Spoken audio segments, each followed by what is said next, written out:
pardon, excusez-moi, je suis au téléphone avec Canicule Info Service. Oui, alors j'ai chaud.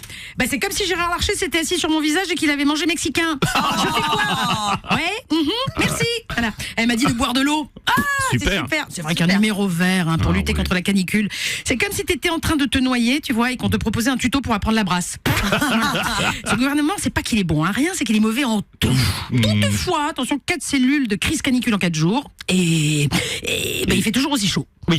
Voilà, c'est comme chier dans un ventilo, ça ne sert à rien, même si c'est rigolo. On voit bien que Nunez et le Cornu font semblant de faire des trucs, on le voit, on dirait Pif et Hercule dans Spécial Canicule. Là, ils sont passés à la phase 3 du plan Orsan Epiclim. C'est comme la phase 2, voilà, sauf qu'ils ont remplacé la crème glacée par les sorbets à Matignon. Voilà.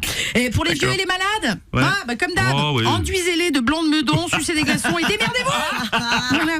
Bon, ils ont aussi alerté sur les risques d'incendie, d'orage et de crue, parce que, je cite, on peut basculer d'un phénomène brutal à l'autre. Le feu ça brûle et l'eau ça mouille, quoi. En fait, c'est Charlie et Lulu à Matignon. Bon, niveau anticipation, j'ai connu mieux. Oui, c'est-à-dire qu'on attend juin pour prévoir la canicule. On aurait pu se pencher sur le dos en février, tu vois. Non, tu me diras, non, ils n'avaient pas prévu la pluie en février, c'est bon. Du coup, ils étaient occupés avec les inondations. Avant ça, en décembre, ils n'avaient pas non plus prévu la neige. C'est pas prévu. Et pourtant, le sinistre de la transition vers le ventilateur, enfin de l'écologie, si tu veux, assure que le gouvernement a anticipé le changement climatique. Si, il a dit, ça fait 9 ans qu'on se prépare, les gars.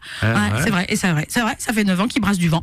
D'ailleurs, si on leur greffait 3 pales dans le fiac à tous nos ministres depuis 40 ans, ça nous ferait pas mal de ventilos pour les écoles. Tu vois, parce que j'ai appris qu'il faut 5 milliards pour que les écoles ne soient plus des passoires thermiques, Bruno. Au lieu de ça, on annule les cours. Ma nièce de 13 ans, elle a décidé d'abandonner l'école. Elle va devenir Touareg. Un secteur où il y a de l'avenir. Alors que de l'argent, il y en a, puisqu'on a filé 100 milliards pour le CICE, 35 milliards pour la défense, 1,4 milliard pour nettoyer la Seine, sans parler de la CSG, plus de 100 milliards par an, et la journée de solidarité, créée après la canicule de 2003, on nous a sucré un jour férié, vous vous rappelez de ça? Pour climatiser les EHPAD. Ils ont raflé 53 milliards en 23 ans. Résultat, 10% d'EHPAD ont la clim, et les autres, ils ont BFM pour brasser de l'air. Mon Dieu. Justement, c'est ma grand-mère. Oui, mamie. Oui, je t'entends mal. Tu t'es mise au frais. Elle s'est planquée dans un frigidaire. Au milieu des gros sacs plastiques noirs. Alors non, c'est pas la cuisine, c'est la morgue. Voilà. Du coup, lâche cette saucisse. Mamie. Donc si je résume, les EHPAD n'ont pas de clim, les hôpitaux n'ont pas de clim, les écoles n'ont pas de clim, on bétonne toujours plus, on supprime les arbres, la verdure, les îlots de fraîcheur, mais on a un numéro vert. Alors on est sauvés. Voilà. Autant s'habituer à l'enfer, les amis, parce que les canicules vont être multipliées par 5 d'ici 20 ans.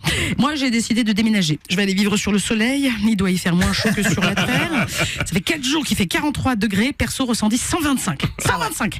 Je vis sous les toits, voilà, dans un petit appart à d'enfer, rue du Four. J'aurais dû me méfier. C'est style art déco. Enfin, moi, je dirais plutôt j'ai chaud.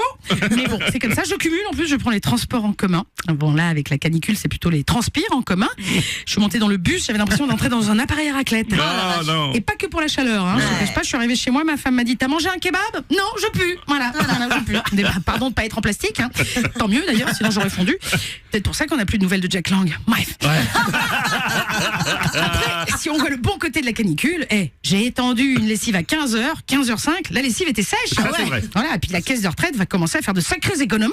Voilà, et puis plus besoin de t'emmerder avec ton summer body, Bruno. Maintenant, place au sueur body. Voilà, allez, bonne canicule à tous les amis. On se retrouve pour les inondations en septembre.